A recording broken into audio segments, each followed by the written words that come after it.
अगाडि नगरे एउटा डाइरेक्टर बोक्ने एउटा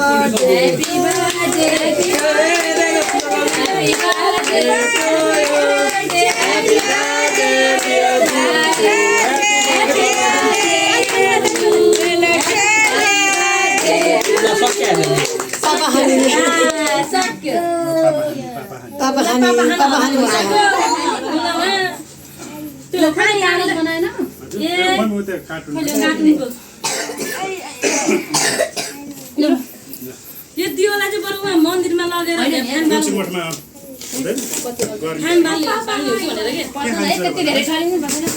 मम्मी स्वेटर लगाएर बस्नु भएको मम्मी बिरामी हुनु भएर सम्झिन बिरामी क्या एउटा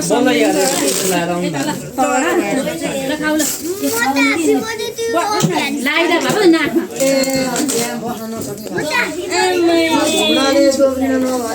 बस्नु न आन्टी है बस्नु यो अहिले यहाँ फेरि हुन गएर